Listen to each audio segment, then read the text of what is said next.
Theta 13A logged out and awoke with a gasp. Her face came to normal, and with a sharp intake of breath, she unhooked the neural syringe from the side of her head.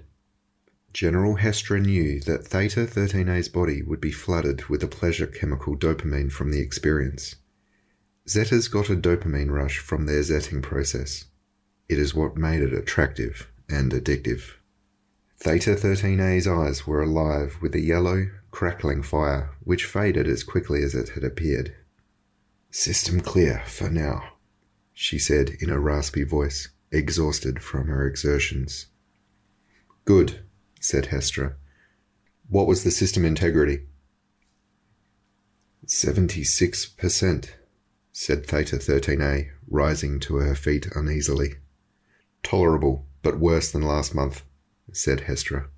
She knew at this rate they'd need a whole system reboot within the coming months. That was something she did not want to do again. Last time it had cost the life of the station's best zetter, burnt up and turned into a husk in the process. "Yes, ma'am." Theta 13A saluted, her balance a little restored. "Dismissed," said Hestra, trailing off in thought. "We're heading to night cycle in 1 hour, ma'am," said the assistant to the console at the Florida Station control room. He was a gaunt man and tall. His name was Gabriel. His rank was first officer. Chief of Florida Station, General Hestra, looked down from her command dais in the center of the control room. "Good. Our prime zetter, Theta 7B, will be here soon, and we can continue with rooting out the failed subroutines and fixing some of the old software in the system."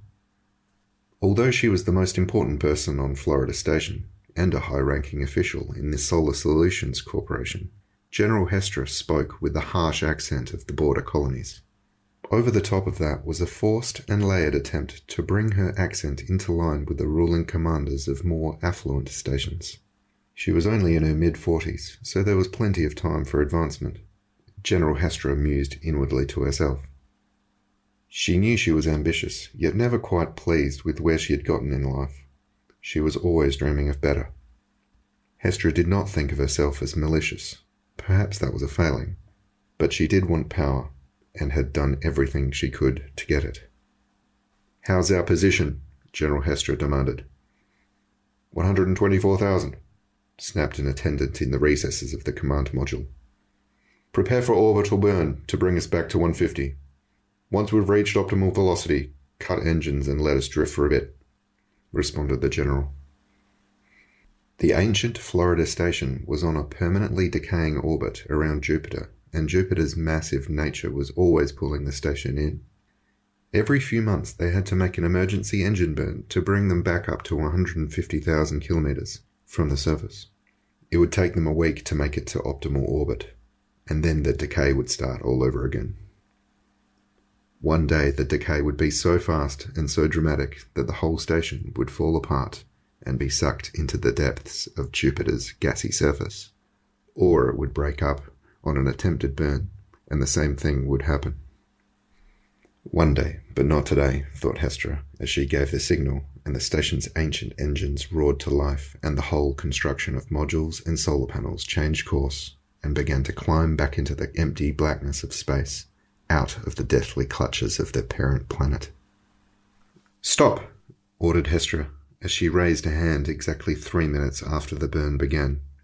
With a shudder, the engines stopped once more, and the station was on its way out to 150,000 kilometers. However, it would take a week to get there. Such was the nature of inertia.